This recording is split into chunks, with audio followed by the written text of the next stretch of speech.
নরসিংদী জেলা কারাগারের পালিয়ে যাওয়া বন্দীরা ফিরতে চাইছেন বন্দি জীবনে, কিন্তু কারাগার কর্তৃপক্ষ তাদের দেখিয়ে দিচ্ছেন আদালতের দরজা। বৃহস্পতিবার 25 জুলাই নরসিংদী জর্জ কোর্টে গিয়ে দেখা গেল কারাগার থেকে পালিয়ে যাওয়া বন্দীদের ভিড়। তারা নিজেদের সাজা পূরণ করতে চান, তবে বাদ সাধছে কারা কর্তৃপক্ষ। কারাগারের ভগ্নদশা ও নিরাপত্তাহীনতাই এর কারণ।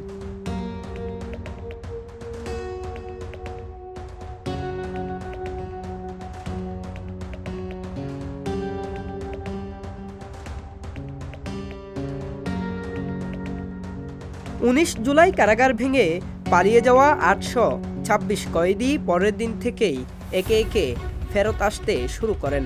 এদের অনেকের দাবি, কারাগার থেকে পালিয়ে যেতে তাদের বাধ্য করা হয়। ছাত্ররা অনেকে এসএস পাইপ, বাঁশ, লাঠি, হাতুড়া এগুলি নিয়ে ভিতর আসতেছে, আমাদেরকে বলতেছে বেরোইতে। আমরা বলছি বেরোবো না। কে বলছে বেরোতে? এগুলি তো চিনি না, সবাই মাস্ক পরা ছিল, অনেকের চিনি না, এগুলিকে আগে তো কখনো দেখি নাই। বাঁশ নিয়ে, লাঠি নিয়ে, তারপর বলছি পরে আগুনের দিয়ে ইডাল দিছে, একটা কাপড় দিয়ে নেকড়া দিয়ে।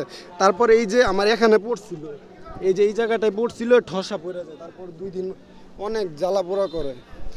এখন আপনি আত্মসমর্পণ করতে আসছেন কেন? এখন আমার বিশ্বাস আছে ইনশাল্লাহ আমি একদিন জামিনে বের হইতে পারবো, তার জন্য আমি স্যালেন্ডার করি।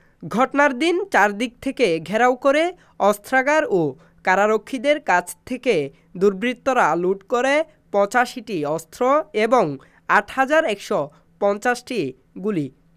কর্তৃপক্ষের দাবি তাদের উদ্দেশ্য ছিল 9 জঙ্গিকে মুক্ত করা, কিন্তু এই সুযোগ কাজে লাগায় অন্য বন্দীরাও।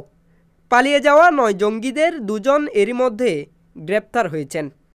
আমরা অলরেডি বিভিন্ন আইনশৃঙ্খলা রক্ষাকারী বাহিনীর সহায়তা নিয়ে আমাদের ক্ষয়ক্ষতি নিরূপণ যেটা প্রশাসনিক, সেই কাজগুলি আমরা করছি। আমাদের যে সমস্ত অস্ত্র, গোলা বারুদ যেটা আমাদের লুট করে নিয়ে গেছে সেগুলি উদ্ধারের জন্য অভিযান চলছে। বন্দীরা যারা পালিয়েছে তাদেরকে ধরার অভিযানও এই মধ্যে আছে। ইনশাল্লাহ আমরা দৃঢ়ভাবে বিশ্বাস করি সকল আইনশৃঙ্খলা রক্ষাকারী বাহিনী একতাবদ্ধভাবে, আমাদের সুযোগ্য স্বরাষ্ট্রমন্ত্রী মহোদয় প্রতিদিন খোঁজখবর নিচ্ছেন, মাননীয় প্রধানমন্ত্রী বিষয়গুলি সম্পর্কে ওয়াকিবহাল আছেন।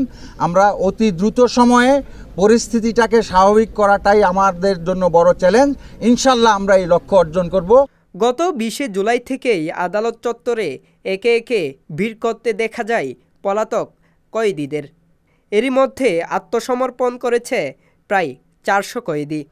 সারা দেশে যখন কোটা সংস্কার আন্দোলন তুঙ্গে, রাজধানীর বিভিন্ন জায়গায় আইনশৃঙ্খলা রক্ষাকারী বাহিনী ও আন্দোলনকারীদের ভেতর সংঘর্ষ চলছে, তার ভেতর জেল ভেঙে এত কয়েদি পালিয়ে যাওয়ার ঘটনাটি জনমনে চাঞ্চল্যের সৃষ্টি করে। এসব দেখে বোঝার উপায় নেই, প্রায় বিধ্বস্ত অবস্থায় পড়ে আছে নরসিংদী জেলা কারাগার। কী পরিমাণ ধ্বংসযজ্ঞ চালানো হয়েছে তা এখানকার ক্ষতবিক্ষত চিহ্ন দেখলেই আঁচ করা যায়। নরসিংদী জেলা কারাগার থেকে জাহিদুল ইসলাম আরিফ, সংবাদ প্রকাশ। সংবাদ, ফিচার ও অনুষ্ঠানের জন্য ভিজিট করুন সংবাদ প্রকাশের ওয়েবসাইট এবং যুক্ত থাকুন ফেসবুক পেজ ও ইউটিউব চ্যানেলের সঙ্গে।